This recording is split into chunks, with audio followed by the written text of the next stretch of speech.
Hi, I'm indie fantasy author Melinda Kucsera, and today I'm talking with Joao F. Silva, author of the gritty epic fantasy series, The Smokesmiths. And that series begins with Seeds of War. So we're going to be talking about Seeds of War today. So tell us about, he's got a visual. So for those who are not looking at this on YouTube, but are listening to this on Spotify, Amazon, iTunes, wherever, the cover is, it's sort of a lot of oranges, and there's like a figure, I guess, is that a warrior? Yes, and And they're he's casting holding smoke ah of some kind. Yeah, yeah, so there's like a smoky hazy background. It's a really cool cover. But I thank have you. the links down in these show notes or the description, so you can click on it and like check it out. But we're also going to talk about it, so don't go anywhere. So welcome, Zhao, and let's talk about the Smokesmiths, which I want to know what that is. Let's talk about the Seeds of War. So I definitely want to know about this war, what we're doing, and what's going on. But let's start off with what is the book about, and go from there. Yeah, sounds good. And first of all, thanks for having me. It's great. Yeah, so Seeds of War is the start. I think you did a very good introduction. So basically, Seeds of War is about um, a war that's kind of brewing in the background. So it's essentially it's a gritty epic fantasy told in multiple point of views, and follows, I guess, three main point of view characters, and they're all in very different circumstances in their lives. They're all very different people. They're all set in different parts of the world, but their journeys will eventually congregate in the book. So Seeds of War actually starts with the three characters in three different parts of the world, and one of them is Gimlore. She's a single mother and war veteran, and now she's basically running a sort of uh, outlaw town for criminals and refugees and people who are just tired of dealing with kings and queens and all the monarch bullshit. And they're just found their own place, and they're trying to make it their own and just trying to make it thrive. But obviously, it wouldn't be a story if there wasn't some conflict, right? And that's where the other characters come in. You have Orberesis, who's petty thief and a con man who kind of became a bit of a criminal as he got older, and he just decided that the ultimate con would be to pretend that he's God. Uh, and because of something that he has that he's in possession of, he created a miracle 10 years before the events of Seeds of War. And because of that event, people believe him. So he has a legion of followers that think he's God, and uh, yeah, and obviously all the things that lead to people being manipulated into believing that. So essentially, there's these two characters, and then there's the third one, which is a more elderly character. He's an old man, but he's also the world's most feared mercenary. So he's got very bloody past, sorry, and he just has a really bloody reputation, and now he's kind of trying to retire. He made some promises that he's not going to do this for much longer because he doesn't really have much longer because he's an old man now.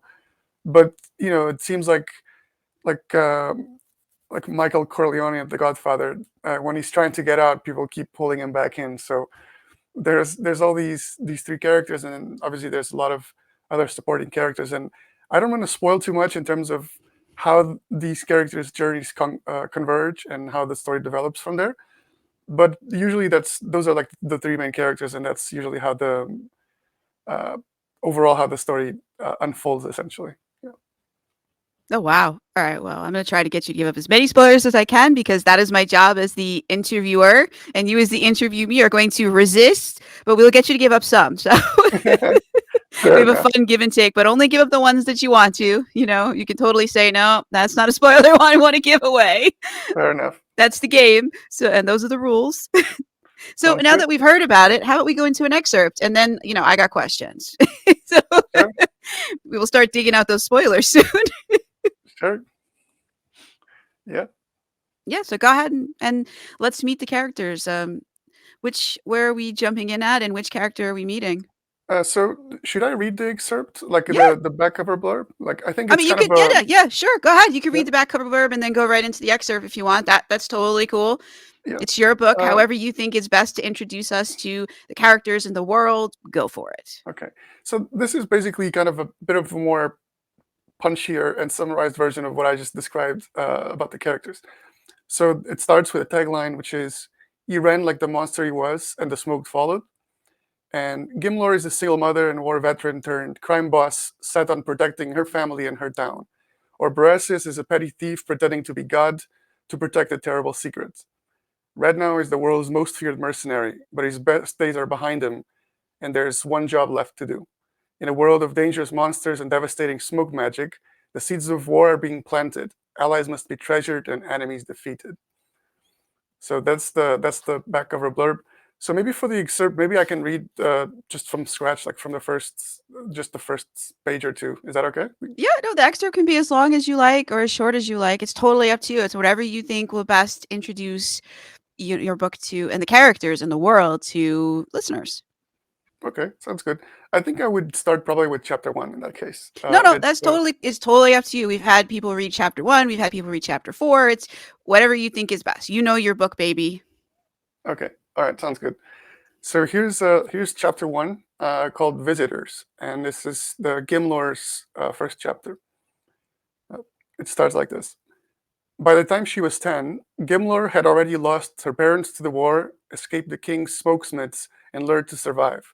So selling a product nobody else had should be easy by comparison. Yet there was something off about this whole ordeal. The door creaked open, and Edmure stormed in, bringing with him the stuffy humidity from outside the tavern. The baldy, stocky man walked towards Gimlore, twirling his mustache as he approached the counter. He wore a stained, short-sleeved shirt revealing veiny arms marked by scars. They're almost here, boss. Gimlore swallowed. How close are they? They're reaching town, but they're right at a snail's pace. Good. How's our contingency plan? Edmure nodded. It's prepared. Let's go then, she said, walking towards the door. Outside her tavern, clouds obscured the sun, but the moisty air continued to press on everyone. Beads of sweat made her shirt stick to the back, and she wiped her damp forehead with her sleeve. To make matters worse, the main street was still filthy with the mud after the last night's heavy downpour. Tell Norkin and Sema to keep the kitchen knives sharp, she said. The visitors are going to arrive tired, hungry, and smelling like shit. I'll make sure it's all prepared, Edmure said. Don't worry about nothing, boss. Moments later, she was waving at them, welcome, from the middle of the street. Shitheads came running shades growls to the marshes, Gimlore whispered, as the 8 feet tall, furry gray beasts with antlers struggled in such heat. Their flat hooves made it hard to stay balanced in the mud without slipping. Those were creatures of cooler climates. Riding them was a group of men wearing strange apparel on the main street, keeping them upright as if they were forcing themselves to stay stoic. Their long silk robes of varied bright colors contrasted with the earthy tones of the town, especially in a street filled with mud, soot, and dung. The clothes had embroidered intricate designs of flowers, trees, and picturesque scenery. They were all inlaid with small gemstones. People nearby stopped what they were doing and stared. Their loud voices turned to murmuring. Sweaty merchants in batty clothes stopped loading their rustic wagons. A gang of shoeless children stopped pestering the adults. Carpenters and apprentices dropped their tools. One man wearing a loose blue robe jumped off the shade scrowl and almost slipped on the mud, but found his feet in the end. A shorter man struggled with his robes in the muddy street. After a while, he gave up on trying to keep his apparel clean. There were chuckles and muffled laughs from the gathered crowd. Worry not, good sir, I'll have your robes washed for you, Gimlore said. They'll look like new. The man gazed at her. He had a pointy nose and a bony, sharply shaved face. These silks are only available in Siristir. You cannot wash them, he said with a continental accent. Are you the one in charge? I wouldn't say in charge, Gimlore lied. What do you mean?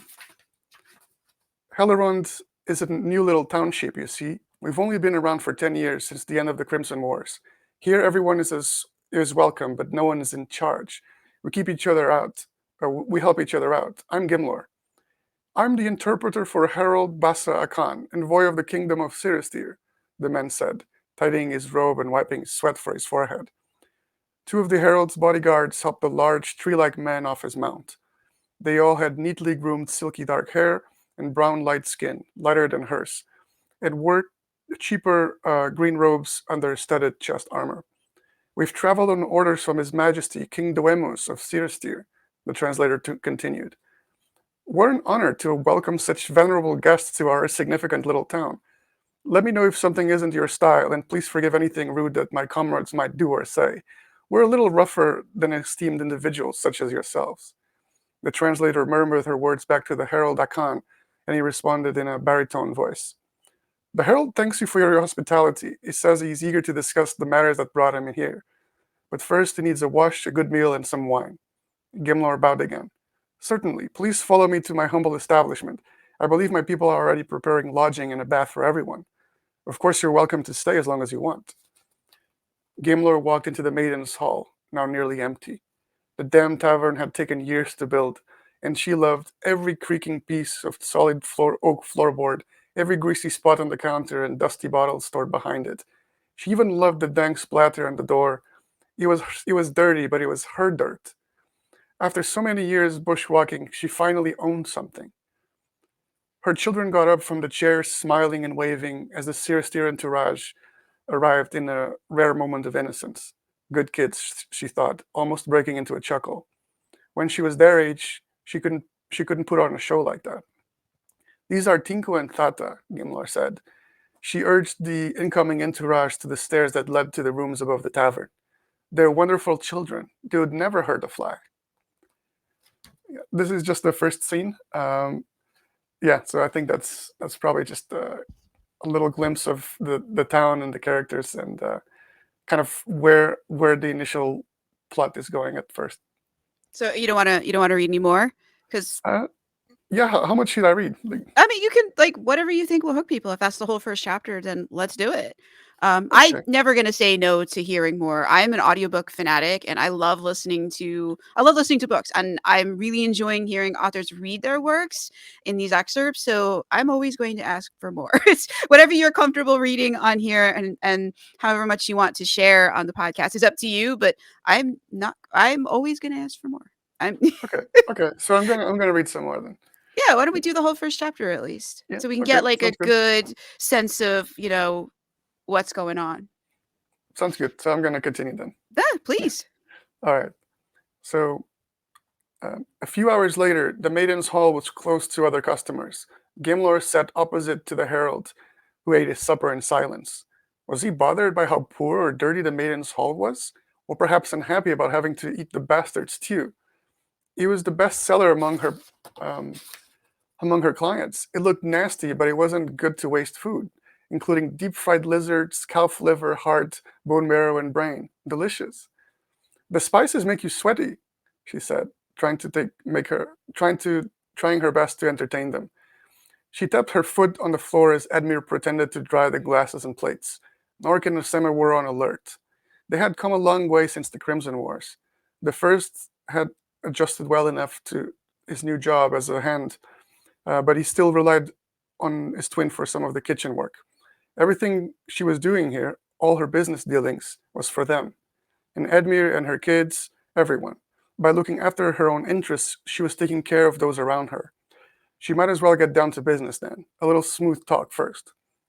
"If I may," Gimlor asked the herald as she grabbed the pitcher of Sarah wine after no one responded. "I'm told the Ciristine people like their wine." The herald didn't need a translation and nodded for Gimlor to go ahead. The marooned liquor was the potent and fruity kind and left a bittersweet aftertaste, like Sarah berries. Gimlor filled his glass as the man spoke, followed by the translator. "The herald says Siristir has the best wine in the continent. Other countries have similar claims, but Siristir has the greatest," he asked. He asks, Is this wine produced here?" "I'm afraid it's imported," she said, more like smuggled. "What do you produce?" Gimlor feigned a light chuckle. "I'm not a farmer myself. I'm just a businesswoman and a landowner. I enable the farmers to produce. I can take you to the farmlands and show you. I'm sure the herald would like to see them. We have plenty of time before it's dark." "The herald would like that," the translator said. Gimlor whistled and told Edmure to prepare for a ride. Next scene. Gimlor rode a hearth spear as slowly as the restless creature allowed. The herald and the translator rode similar beasts. A burnt yellow colored their scales, and its long athletic legs were unlike any other creature's. Pronounced spikes covered its back, thighs, and tail, making for an uncomfortable ride if not for the saddle. The creature roared, exposing its teeth. "What do you think about our mounts? You don't have these in the old continent, do you?" she asked, tapping the animal on its thick, long neck, feeling its cold scales. We call them hearth spears. Uh, sorry. Impressive, the interpreter said as she patted her mount over its muzzled maw. They can gallop through our marshes like a Shadesral on land. A remarkable creature, as you can see. I'll sell you a few if you wish. The translator seemed confused, but talked to the herald anyway, and the herald nodded as he tried to slap away mosquitoes. We can discuss business after the visit to the farmland. Oh, my mistake. I should have been clearer. Everything you see here is farmland, she said, waving an arm to encompass the landscape. Dense but bushy trees hid the sky, and mud ponds and thick vegetation covered the ground. Her workers had carved trails through the canopy to make the transit easier both on foot and riding, though the marshlands were still largely unexplored. Gimlore looked at the translator as he stared back at her. Is this a joke? He asked. It was easy to see why he would think that. Absolutely not. This is our farmland, she said, and the translator whispered to the herald. Maybe we could stop here, she said. Once everyone dismounted, Gimlore walked through the bush to a large creek and knelt. Make no mistake, she said, eyeing the herald to gauge his reaction. Alarkan is a swampy wasteland. It's too hot and has got too many insects, and in the 10 years since it rose from the ocean, it has become full of petty criminals, exiles, and war refugees. That's who we are. We're a mix of all of those, depending on who you ask. She withdrew a dead mouse from her pouch and tied it, the pouch tied to her belt, and shook it in the air. We discovered that a very interesting creature lives here. It's carnivore, but it attacks nothing larger than the mouse I have in my hand. The water moved first. Then three heads surfaced, and the six-legged creature walked onto the shore with their eyes fixed on the mouse. Their reptilian scales were red, but they had thick gray and green fur on their backs. The foreigners flinched and grimaced at the sight, and the bodyguards unsheathed their swords. Gimlore dropped the rodent, and the creatures lunged for it. They snarled and fought, each trying to win the food. We call them mossbacks. They are still small, these ones. They're still wild, but we can domesticate them. The Cirestian retainers couldn't look away, but despite their raised brows, their mouths were twisted in disgust, as though they were looking at the creature from the underworld. You may ask yourself, what does it have to do with farming? Well, we farm them. The translator seemed incredulous, but he complimented his duty without making his contempt known. The herald asks, what do you use them for? We use them for we use their fur for clothes, we harvest their eggs, their skin, and their meat. And their liver elixir, but you never need to know that. The seer steer nodded, exchanging looks until the translator spoke again. We also heard about an elixir. Is it related? Ah, wouldn't you like to know that?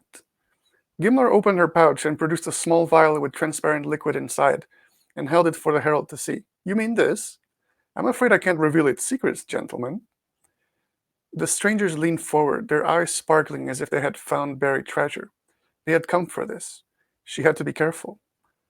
Perhaps the herald would be interested in buying a few crates of this elixir for King Duemos.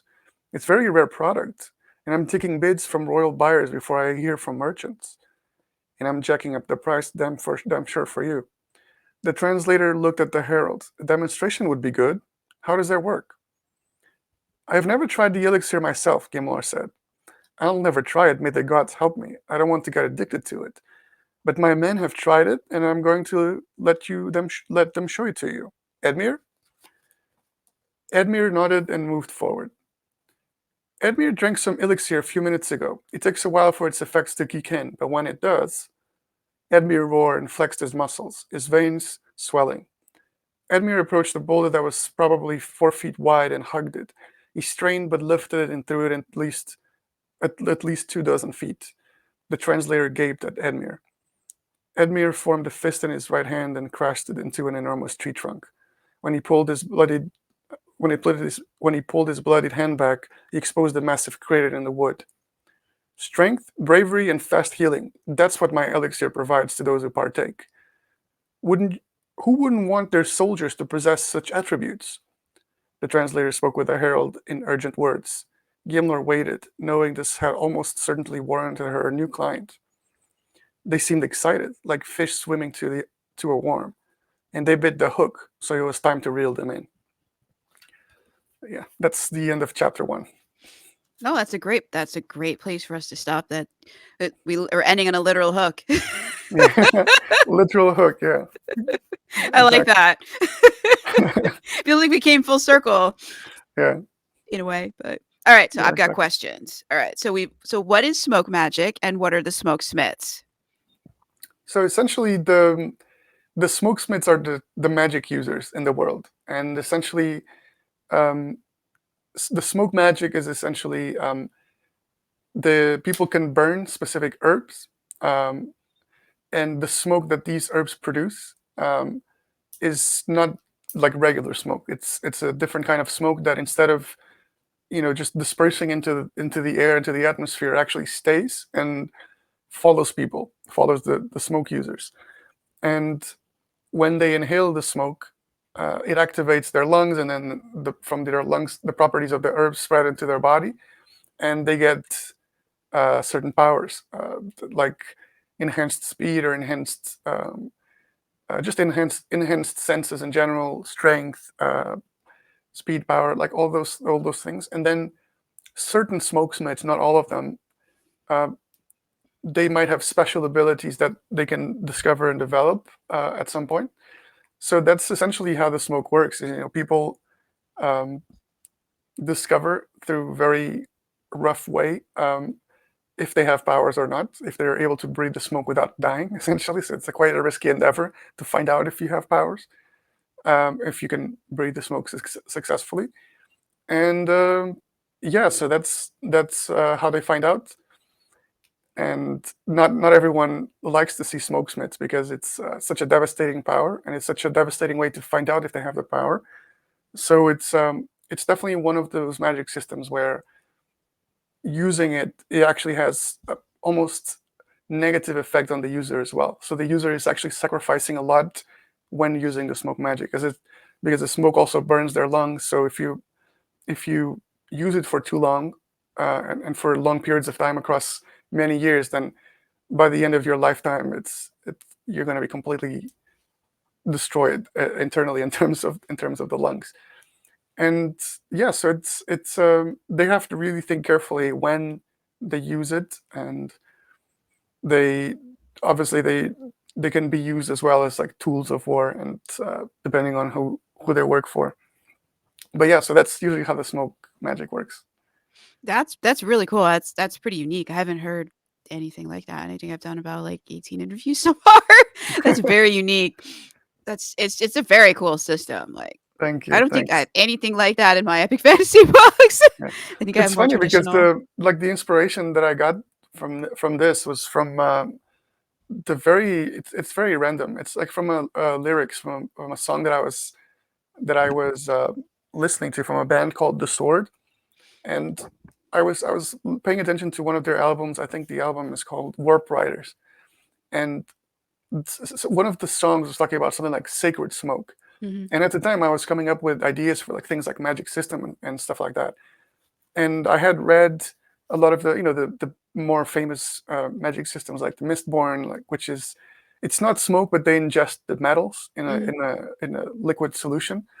And then you also have the Brian McClellan's Powder Mage trilogy, where they essentially ingest powder to get powers essentially. And I thought about the sacred smoke line on the verse of the song, and I was like, that's it. Like I'm gonna develop a magic system about ingesting smoke, and the smoke is sacred, so the smoke is different. It gives them powers. And So cool. yeah, and then I started developing. Okay, well, like, but would they have like cigarettes or something? Like that would be really weird. Like, and they wouldn't really fit the fantasy vibe. So okay, they can burn some herbs and they can just keep it in a little pouch as they move along, and then it just moves like that. As they move, like the smoke follows them. So that's yeah. No, that's very cool. Like I've not heard anything else like that before. And I like cool, unique magic systems. So we've definitely got that here. And now I want to know, Thanks. why does Orberesis want people to think he's a god? So that's an interesting question. It's also a very fun one. So there's multiple potential answers that I can give you. So Oh. there's multi layers because he has multiple reasons for doing the things he does. So I would say like the more surface level answer would be that um, with being a god comes a lot of admiration and a lot of recognition and respect from people, and not just from poor people, but also from pretty wealthy people. So he's a very how to put this? He's a very self-centered and manipulative individual. So he really cares about his own well-being, and if he can pretend that he's a god, and if he can get rich people to believe that he's a god, then he can make himself cozy with them, Ah. and get a lot of supposedly wealth and riches and things like that. But there's also a deeper reason, which is um, so he basically I mentioned earlier that he created this sort of like miracle that led to people believing he's actually God, even though he wasn't the one who did the miracle. It's because of something that he has. Um, so the reason is like because since he did that miracle, he's been having chronic pains, pretty bad ones, like massive migraines and headaches and sleep paralysis and a bunch of other more like psychological stuff that he's dealing with. Um, and he basically thinks that as a thief, he cannot find a cure for it. So he has to try and climb up his way up in society to do that. So pretending to be a god is like kind of a let's do it. Like let's just try it. Let's just see if it works and if we can get something. So That's the he's ultimate con right there. I mean, exactly exactly. It's the ultimate con in many levels, and for him, it's like this is my last shot. Like I could not support this pain anymore. I cannot deal with this pain anymore. Like I have to find a cure. So he's also not just looking for a comfortable life and for like riches and just a good life, but also he wants to find a cure for his headaches. So he needs to have king level access to the best healers and to the yeah. best people to find a cure. And but it's also even though he gets himself cozy with the king, the healers really don't know what's going on with his headache, so he has to look at other solutions and other potential options. Like, what else has he got? Like, what else can he find that to heal his illnesses? So so yeah, that's why he wants to pretend like he's a god, because if he doesn't pretend like he's a god, no one will pay attention to him, and no one would give him any looks at all, and he would basically be um, yeah, it would just be like another thief and another con man just trying to survive. And if he uses his talents at lying and manipulating people to, and the fact that he did the miracle, so he has the reputation already as someone who did a miracle, then he can put all these things together and cultivate this reputation and cultivate this like cult following that just keeps on growing and growing and growing. And I think that's kind of how religions start. Like there's some people who start spreading the word, and then others will believe it, and it just completely takes off. And yeah, so that's also how he got started with this little cult. Is start spreading the story. Has a bunch of people who saw the miracle and they're willing to spread the word for him.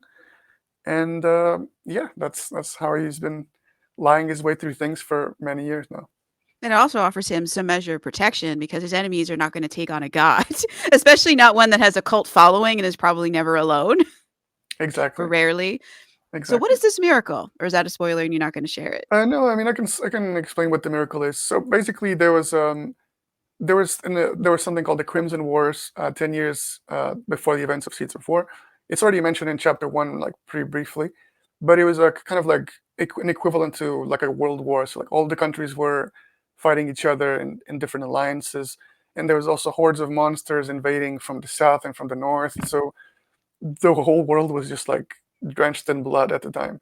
Um, and essentially, when Orberesis found an object, he basically doesn't really know what happened. He doesn't even remember doing it. But apparently, when people around him saw him doing it, and essentially this miracle was he just destroyed and just broke the land, and he saved humanity from this horde of creatures that was coming in. Oh, So essentially, like mountains were broken, just cities were destroyed and everything. But that's because he was carrying this object that apparently it's like a magic object. And while he was doing that, a continent also rose from the bottom of the ocean to the surface, and that's the land where Gimlore and her gang of outlaws have settled now. So it's kind of like a new frontier for them, and it doesn't nobody owns them. There's no kings. It's basically just a swampy wasteland. There's and with them it came these little creatures called the mossbacks, which are that they're harvesting to build an elixir from their livers, essentially. Yeah, they were talking about that in the first chapter. So now we get the background. I was going to ask how they had to, set up this enclave and how nobody is, trying to rule them. But it makes sense if there was a continent that rose that then nobody claimed, then obviously there wouldn't be anybody trying to rule over them. Yeah, and it's also like a swampy wasteland. So as far as the other kingdoms are concerned, There's nothing there they it's want. just a wasteland. There's nothing, it's just too hot, too sweaty, like too swampy. Like there's nothing of value there. Hmm. That's why all the outlaws went there, because they can escape the rule of their kings and like the crimes that they committed and things like that. But they can still kind of have enough to survive, essentially, or at least they're trying to survive. And it's an interesting place because apparently it wasn't so barren as the kings and queens assumed. As the years went on, they discovered a bunch of creatures like the mossbacks and the earth spears that they can actually start training them and kind of like almost like domesticating them in a way. That's very cool. So we've got a new continent with new creatures and a band of outlaws living there. Very cool. And Yeah. then, all right. So, what is the object that Orberesis found that caused the miracle, or is that a spoiler and you're not going to share it? Because No, you were dancing around that. guess I can say it because it's on the first and the chapters 3 and 4, I think. So it's basically a red crystal orb that he Mm. wears in a pendant. So he was when he was I mean, this is a bit of a spoiler, but it's not like a real spoiler because it's pretty like it's just information that's given in the book pretty early on. So it's they were he was a I mentioned he was a petty thief, and he and his buddy were raiding a tomb in the middle of nowhere because they thought it had gold and jewelry and things like that from an abandoned uh, ancient kingdom at some point, and they were trying to just get enough jewelry so that they could sell it and get some money for sustaining themselves essentially in the war period in the Crimson Wars. And they found this orb. They didn't really think much about it, but he thought it was cool, so he just put it around his neck. And then they were about to go and sell it, the orb, to a warlord, a warlord that apparently wanted to give it to his wife or something like that. I don't want to talk too much about this part, but Mm. uh, yeah. So and then at some point, this orb triggered the miracle, Mm. and how and why that's really a We gotta spoiler that wait. I can't talk about. But yeah, it's basically the orb was the source of power, and he doesn't remember the miracle taking place because apparently he's involved with. I guess the orb took him out, like he passed out essentially. And when he woke up, everyone was telling him like, "You just did a miracle, like you're God, you saved everyone." Like, yeah. And All I'm right. gonna write about Oh, good. a prequel novella about this scene as well. So like this entire discovery of the orb and the miracle. So it will be in writing at some point for sure. That was gonna be my next question. You read my mind. So, all right. So then, where did these monsters come from that the miracle took out? So they're just there. So they're kind of like amphibious. So they can breathe in the air, but they can also breathe underwater. And they were already living underwater before the continent rose to the surface. So they're actually like mainly like aquatic. Like they're like kind of fish-like, and they've kind of adapted to life on the surface now that the continent is on the surface. As the trees grow and everything like that over the past 10 years, it's yeah. So they've just adapted to that life. So they're just But what like were they yeah. doing before the miracle? Because the continent didn't rise until during the miracle. So for them to be attacking, or Oh, eh, the creatures that were attacking. So they yeah, yeah. So they were just coming from the mountains and coming from uh, there's a lot of unexplored land as well, even in the main continent. So they were they were just populating the forests and the mountains and things like that. but the reasons why they're attacking are unknown uh, to the people in the known world, which is the world of Seeds of War. So that's something I will explore as well at some point. But for the purposes of Seeds of War, I'm probably going to keep it uh, not not too clear, I guess. Yeah. Is there a sequel to Seeds of War out yet? Oh yeah, yeah. Not it's not out yet, but I'm working on book two, and there's definitely book three planned as well. So all these questions will definitely have answers. Like if not at the end of Seeds of War, then definitely later in the series. I mean, a lot of these things, I think, uh, a lot of your questions are things that most readers wouldn't necessarily focus on once they read the book, but then they would probably get reminded of that later on. It's like, oh, so that's why they did that, or that's why that happened.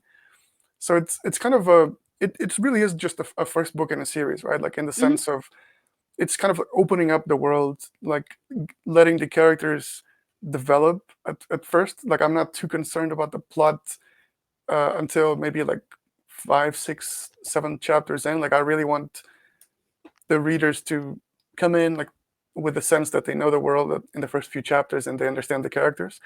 And then if that doesn't hook them, and if they don't think that's kind of a strong enough pace, then that probably the book is it's probably not for them.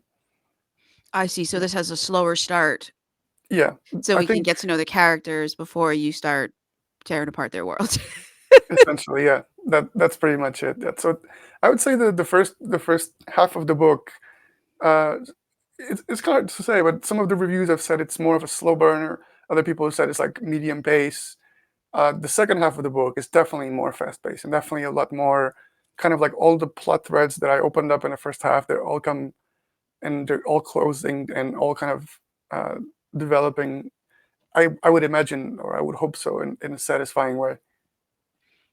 No, I mean not all books can be fast paced, and not all stories should be. It's there's because it's every story is different. Every story has different needs, and since you have Yeah, multiple main characters and multiple, they're doing different things and it all converges, it makes sense that it would have a slower start because you need to meet all of these people and understand where are they starting, what is their problem, and then have them all converge together, and that takes time. yeah, exactly. And I think that's what I meant by if the reader doesn't really like that, then it might not be necessarily the book for them because it has three main point of view characters. So like if I don't give them a proper start, a proper introduction to all three of them, then I think the payoff at the end is not going to be good enough. So, I agree. but for those three characters to have a good payoff at the end, then they also need to be introduced properly, and that takes a bit of time, and that takes a bit of like a few chapters where, okay, this chapter is like they're moving the plot, but the main focus here is just really like showing what these characters want and who they are and why can't they get what they want and kind of what stands in their way, what are the main conflicts in their plot lines essentially. Mhm. Yeah, no, like I said, like Yeah, some stories need that, other stories don't. I tend to have only one point of view character, and maybe other people will filter in later, so I can do things a little bit faster paced because you're basically hanging with him, with yeah, Sarn. So yeah, exactly. Yeah, there's only so much you need to establish with that. yeah. And I think in books two and three and kind of onwards, like because people already know the characters, Yes, it you can can move kind of just faster. jump straight into the story and like with like a big action scene or whatever you Hmm. need to kind of get people hooked from the get-go. But in book one, I think at least for me, like I tend to take quite a long time to immerse myself in a world. Like it takes me at least 150 pages to like get the proper vibe of the characters and like the prose of the author and kind of to figure out if I'm really vibing with it or Hmm. not. But I also don't quit the book at like 50 pages if I'm not enjoying it. Like I give it at least 150. So Well, I've only quit one book 50 pages in because the point of view character we were in died at the end of the 50 pages, and uh, there was no other. We had not been introduced to any other characters that were, and so I was like, I don't have a reason to go any further. I don't. This was the character yeah, whose mind. That was the first Game of Thrones book. Then I was like, I don't have a reason to read further. Like they died. Like I Yeah. don't have anything else. I When wasn't you said given that, I knew any. immediately which book you're talking about. Yeah, so I stopped reading Game of Thrones in that first book after the main character died. I didn't have a reason to go forward. There was no hook. We hadn't met anybody else. It like I looked at the next thing and it was a totally new character somewhere else, and I was like, I don't care about this person. Met this other one, cared about them. They died. I don't have a reason to continue. So I didn't. Yeah. I never read the rest of the Game of Thrones series. I never watched the show. I mean, I watched part of the first episode, and then my sister changed the channel and wouldn't let me change it back, and I wasn't all that upset because I never read the beyond the first 50 pages. So, Yeah. and I didn't really have. There was no. I didn't feel any need to watch it any more than that. Yeah. I mean, I totally I'm get weird that. though. I admit this. No, I mean, I totally get it. I think it's like I think everyone has different kind of reading habits and reading needs and wants. Like I think we're pretty picky sometimes with what we Yeah. like, and I think that's perfectly fine. I mean, there's definitely Yes. books for us out there. You know, it's like if people always want books that are fast paced from the get go and just go ahead and just characters and action and things like that, I mean, my book might not be for them. But if you like books where it kind of like starts a bit slow, but then it progressively gets more interesting, and it ends with a bang and a massive payoff, then maybe consider it. So it's like I think it's good to set reader expectations, right? Like Yes. it's Yes. if I the agree. reader doesn't like a start that's a bit more that takes time to build characters and it doesn't really need to care for the characters too much, then it might not be for them, and that's No, perfectly fine. no, it is, and my first book in my Chris Breaker series, it does have a slower start. There's just his life is very complicated, so and I can't. He doesn't obey outlines either. So I wanted to do things differently at the beginning, and he wouldn't let me. So the beginning is what it is because of him. I just want that on Yeah, record. So love it when they do that. yeah, I mean, so even though the book is like 90% from his perspective, like we can only make the characters do so much before they Yeah, revolt. I don't know if your characters are as prone to revolting as mine. They yeah, don't allow me to outline or anything. So they like, might tend to be a bit rebellious as well. So it's like I'm pretty. I would say I'm a pretty merciless god when it comes to writing the characters. oh, I really write with a pretty strict outline, like pretty like the outline for Seeds of War had about like 150 pages, just the outline. oh wow, So they actually obeyed the outline. no, that's the issue. How So much of that 150-page outline did you get the characters to actually do? so yeah, so I mean, I think kind of like some of the so like where they are and kind of like who they interact with, like that stuff stayed the same for the most part. But it's about like how they react to certain things, or like, uh, for example, one of them said something that would have caused a massive conflict with somebody else, and I kind of had to let that stay in the book. But others were just kind of um, I guess a lot of what I had in the outline is pretty repetitive. So letting the characters kind of decide where they go, it's actually a lot more fun, and it allowed me to realize, okay, yeah, this is actually way more interesting than Yeah. what I had on the outline for the next like 50 pages. So it was quite fun to let. So it's kind of like I like this hybrid method of like outlining really heavily and really extensively, but then letting the characters discover where they're going in a way. Like I know where they're going to end up, and I know kind of like spots along the way, but I let them like decide how they get there and kind of what matters to them along the way. So percentage wise, how much of that 150-page outline ended up in the book? We talked Uh, 25%, 50%. I would say a good 50% probably. Okay. Yeah, I'm jealous. If I yeah. get like 10%, I'm excited. Oh, really? That's Yeah, yeah. I don't outline as much anymore Okay. because there's Yeah, not really any point because I've outlined whole books and they were like they just in the first chapter like we're not doing this and they make decisions that make what I had planned completely impossible just to yeah, spite me, I think.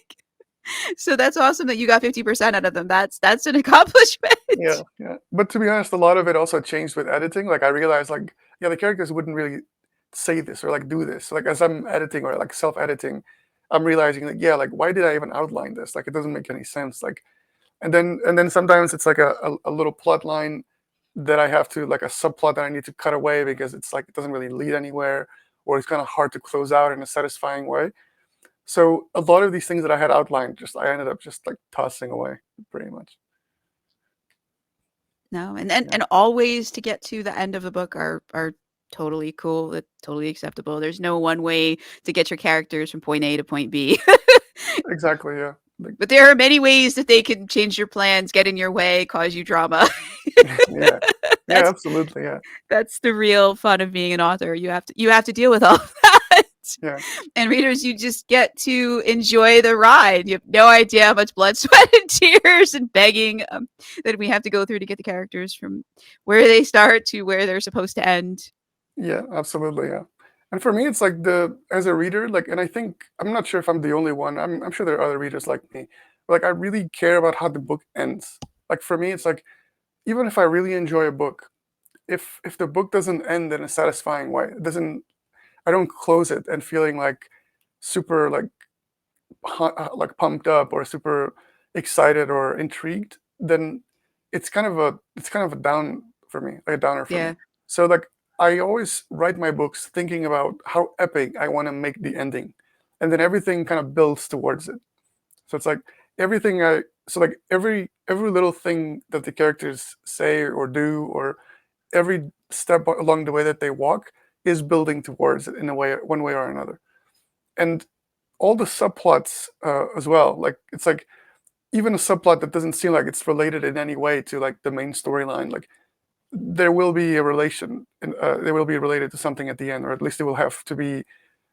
It will have to have like kind of like a interesting ending. At least for me, that's I like when books are like solved like satisfyingly. Like it's really like a must for me. Like I can tolerate like a mediocre book if it has like a pretty epic ending, but the other way around is like harder for me to forgive because like if you can write so well for the first 80%, then why not make the ending, which is the part that people remember the most, why not Yeah. make it so memorable? It's like it always leaves me like, why I not? like I like doing the twist at the end, the thing you didn't see that was building the entire time that you had, and then when you reread it, you're like, oh crap, I completely missed that. I didn't realize this was happening. Yeah, I yeah, completely my I love characters twists. cooperate with those big twists. Yeah, yeah, The I love twists as well. Like, Yeah. Sometimes though that they change the twist and I even don't I thought we were headed to somewhere and they decide nope. And they're always right though. When they come up with the twist ending, they're and I talk about this a lot in the fourth book in the Chris Rager series, like it faces a choice and Sarn decides to give up his magic and believe the lies that the ancient evil dude is telling him. It was not in the outline. He was supposed to say no, but he said yes, and then we had to deal with the fallout of that. We had no magic and how do we get it back? And so, yeah, yeah, I was not expecting that. That was not that's supposed I to mean those happen. are the best twists. Is like it's like when not even the author was expecting them in the first place. Like Yeah, then they're really unexpected. Like it was. And then I yeah, reread it and I was like, oh, I have to leave this because him saying yes wouldn't make sense, even though I need it for plot reasons. yeah, yeah. I can really relate to that actually. Like Yeah, and that it's always really fun when the ending is not what you thought, and then you reread, and you're like, "Damn, they were right. How did they know these characters? yeah, Their way is better than what I had." yeah, exactly. Yeah. All right, so you're working on book 2. How many books are you thinking that will be in this series? So so I have this prequel novella that I mentioned as well, Yes. that I also have planned out. I'm actually about to release in about a month or two another prequel novella that takes place even earlier than this one, and it's more about kind of like the history of the world and the lore and the mythology that kind of upon which the world is built. And that's going to be about like 100 pages long. It's going to be pretty short, but it's very like fast paced and action packed. Um, Which character are we following in there? Is it one of the 3 that are in the Seeds of War, or is it a different character so because it's these are further like back? it's also a multi POV, but it's like completely different cast of characters because it takes Okay. place like thousands of years earlier. And but the events of Seeds of War wouldn't like the miracle and stuff like that wouldn't have taken place without this thing in particular, this event that Ah. takes place in the story. So it's kind of like a spin-off, like a prequel Mhm. spin-off. And I think it's going to be a good. It's going to be good in terms of building the mythology and the lore, and kind of like doing a lot of the world building in terms of like showing the readers what the potential is for the smoke magic. So even Hmm. for people who read book one, I'm only exploring in book one like a bit of the potential of the smoke magic. And in the prequel, you actually have a lot more examples of how the smoke magic can be used. And that's something I want to show also later in the series. But the prequel novella really sets the tone for okay, this is what I can expect in the series going forward. So I've read anyway. So I got just sorry I just got went on a tangent about the prequels, No, but I've got these. that's totally fine. We Yeah. like tangents, especially if they're about books. Yeah, so I just have these two novellas that I'm planning to write, and then I have book one, which is out, Seeds of War, and then book two, I already have the first draft, and book three is pretty outlined, about 100 pages outline, um, but I haven't started writing it yet. And I think depending on how book three goes, I may have other books. So I'm not saying this is a trilogy. I'm always saying it's a series because I don't know if it's going to end in book three or if it's going to go beyond that. Because I still really like the world and I would like to keep writing in the world. Yeah, go for it. I I have just, but 5 also, series set in the same world.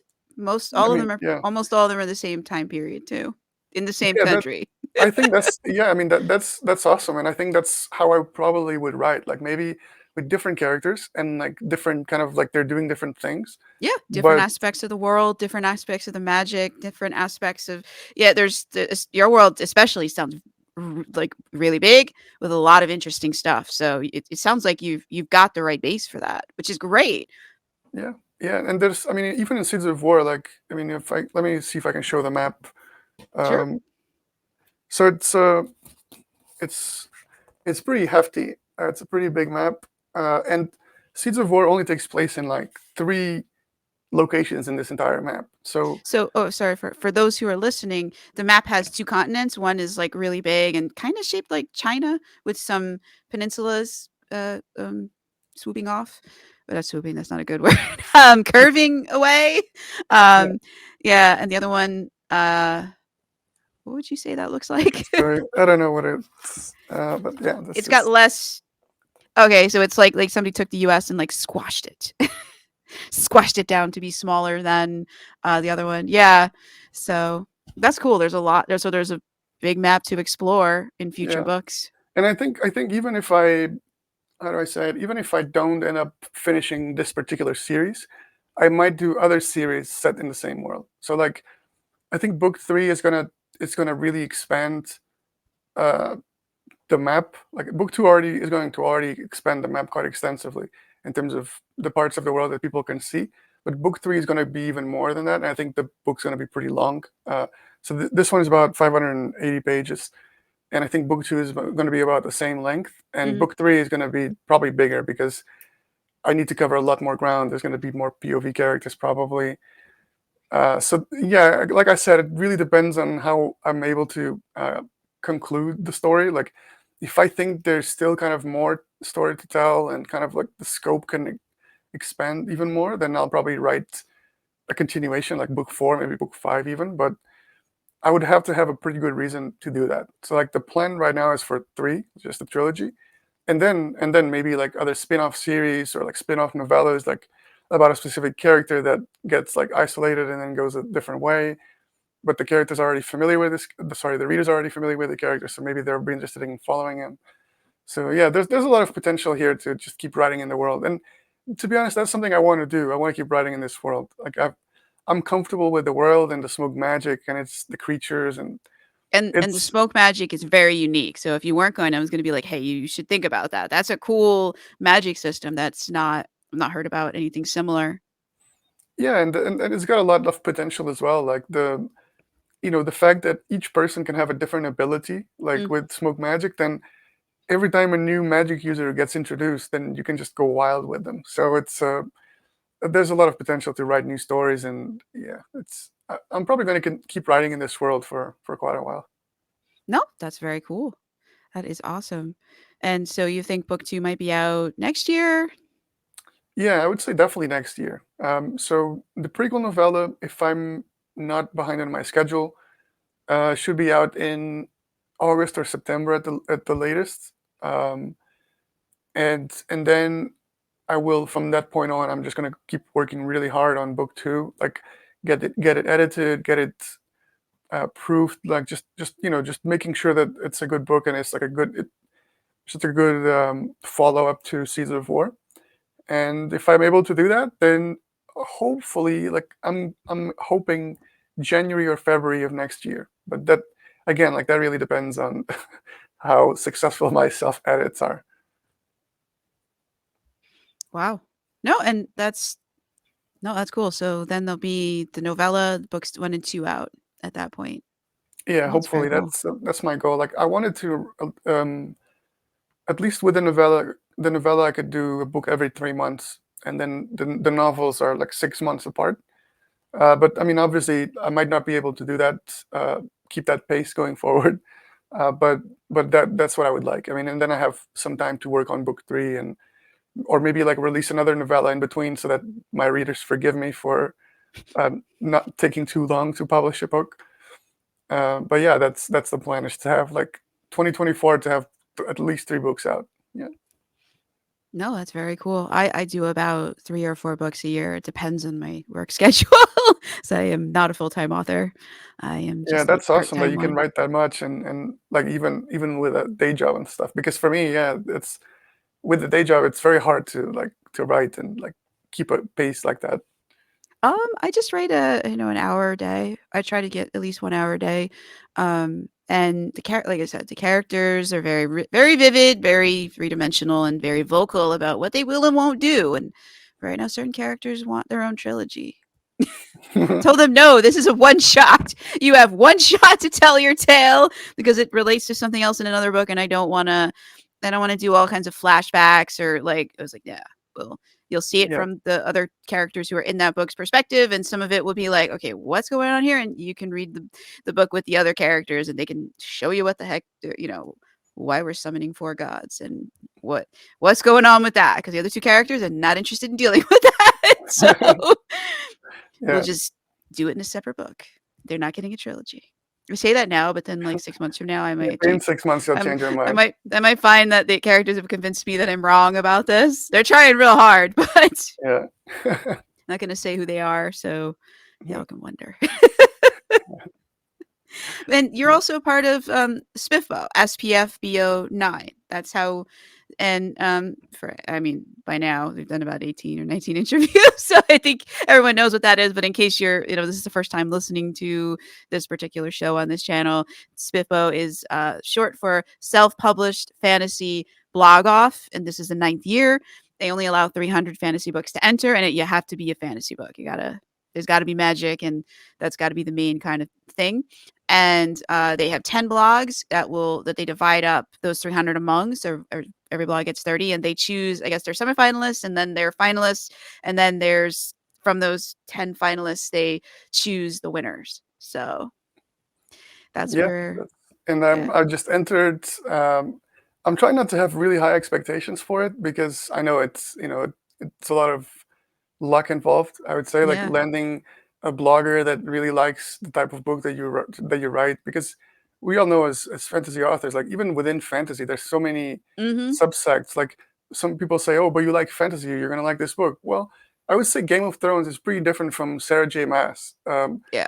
So, I'm not or like I'm not a Brandon fan of Sanderson. either. For just putting that Yeah, out there, I tried reading Sarah J. Maas as well. It was not for yeah. me. So Yeah, there you go. And so there's a lot of room for people to find their own niches within the genre. yeah, Even I would say, like, even within like dark fantasy, or even within like grimdark and like the subgenres, like there's people who like purple prose, and people who like very invisible prose, and people who like multi-point of views, and people who only like with one point of view. So like there's so much like luck involved in like yeah. getting a blogger that vibes with your book and all the elements in it that make it stand out.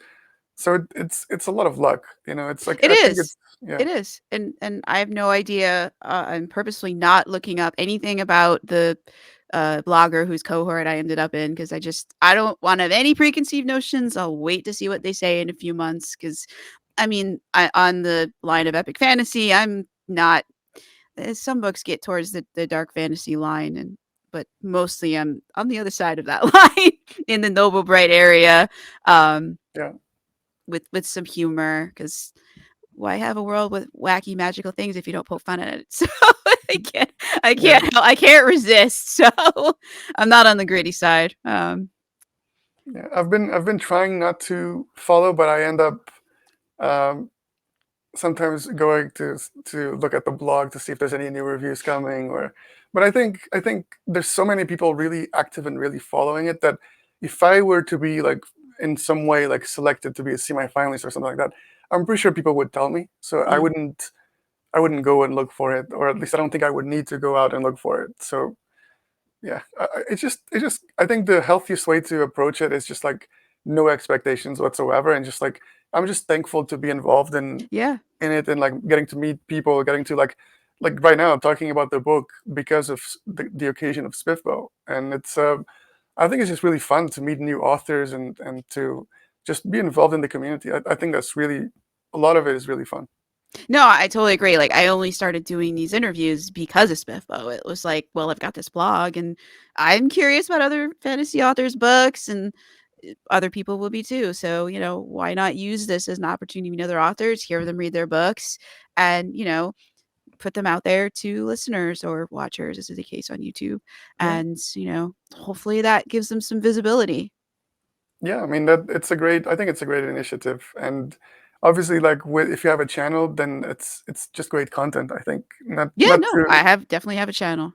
yeah, It's of on course. Spotify, iTunes, Amazon. I found it on Audible, which was kind of neat. I was like, "Yay, I'm on Audible." Well, my Nice, yeah, podcast is. very nice. And a few other places, Stitcher, and I can't think of some of the other ones. Google has a podcast player. I don't remember what it's called. But yeah, it's wherever you are like to listen, I'm there. This That's awesome. podcast is there waiting for you. It's very nice. Oh, and Yeah. Spotify. I would imagine Spotify is the main one. Yeah. Yeah. Yeah. Well, it's hard to tell, like, the metrics are, or maybe I just don't understand the metrics, but it's I can just see, like, how many people overall, like, listen to something in the last 7 days, and then they have a cumulative count of on each episode. That's literally all I can see. I can't see, and I can see how many followers there are on Spotify. That's it. So, I have no idea.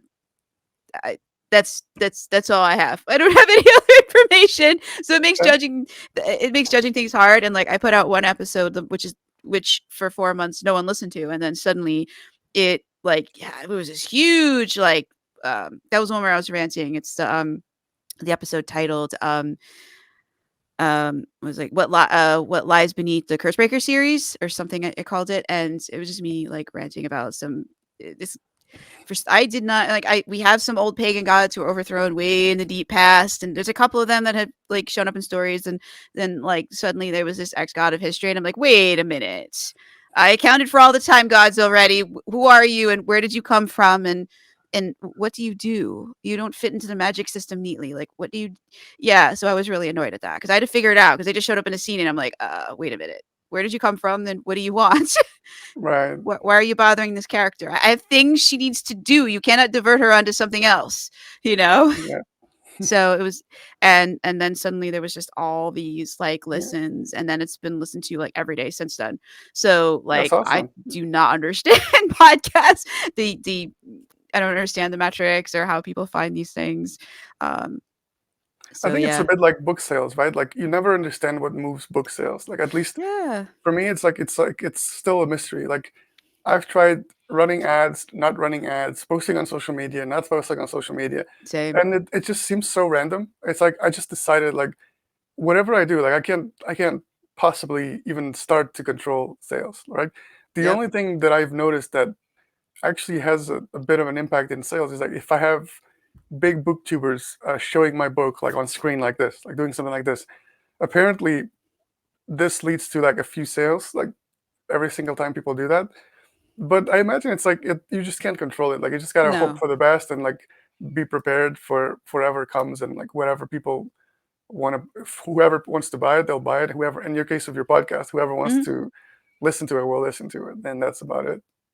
Well, there's definitely been an uptick in listeners because I screwed up the calendar system when creating a thing so people could sign up, and accidentally, like, set up the conditions where like 4 people could sign up per week. So there have been a definite uptick in listens and people in the number of people who are every week listening to the podcast, listening to something on the podcast.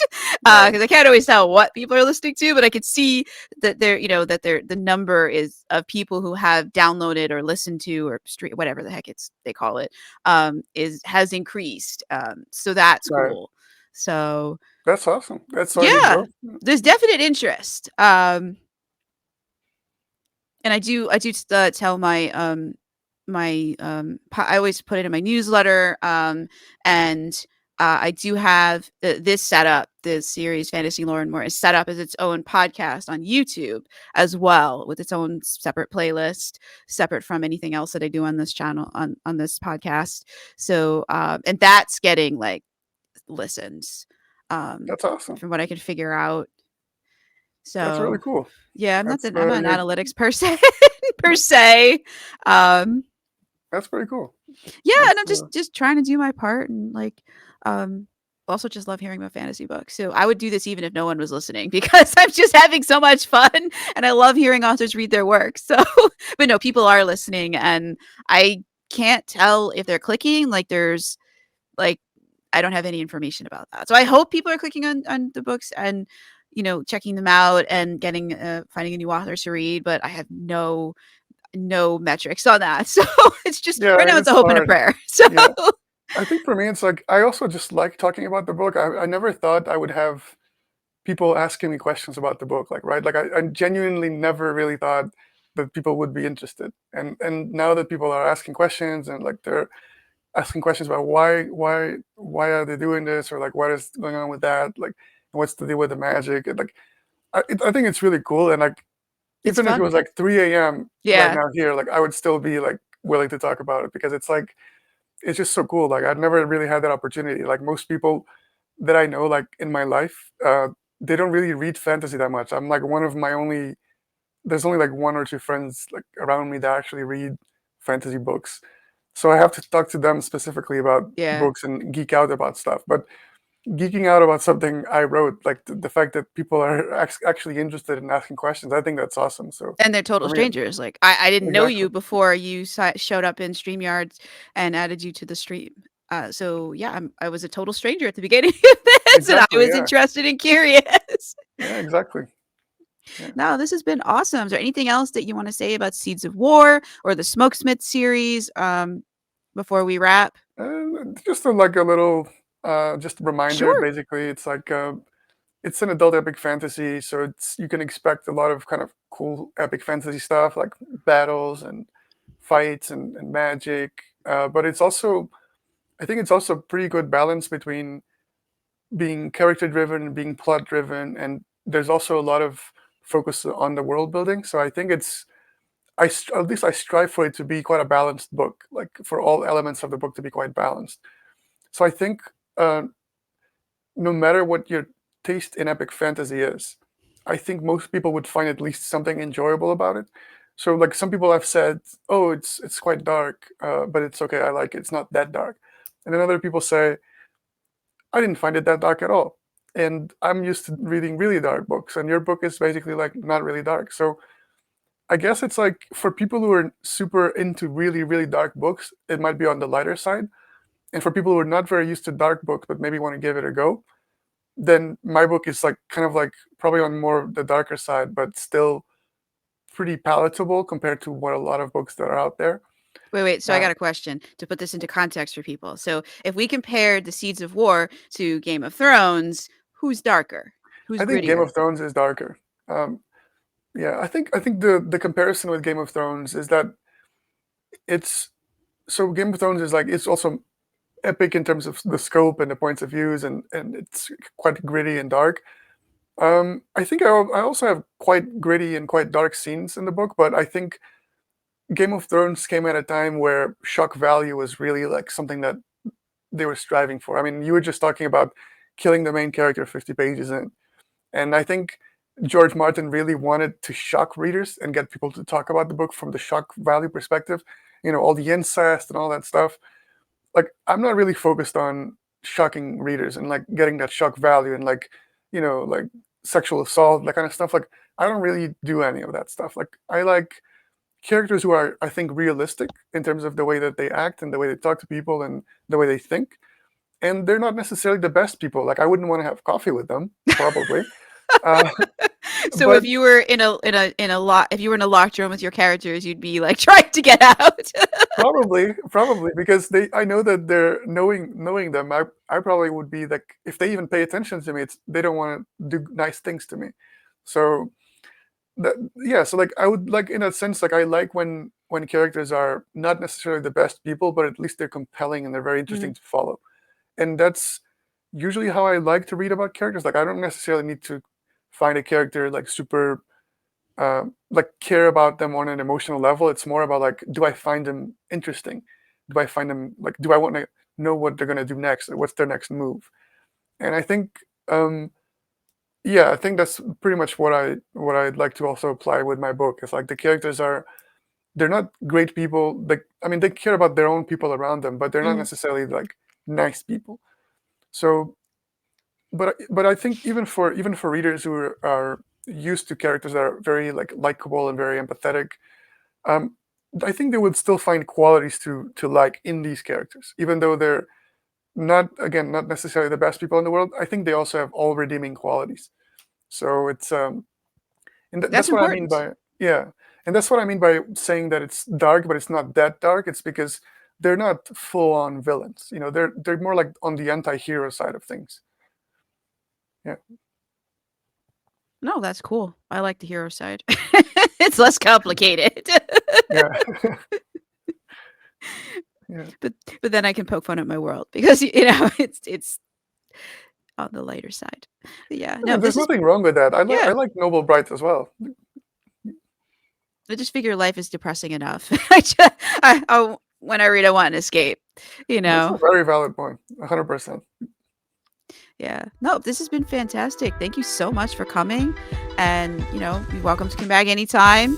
And, this has been Fantasy Lore and More. I am Melinda Kucsera, your indie fantasy author. And today we had Joao F. Silva with us, and we were talking about The Seeds of War, the first book in the Smokesmiths series. And yeah, thanks so much for joining us, and hope you have a great day or a great evening wherever you are.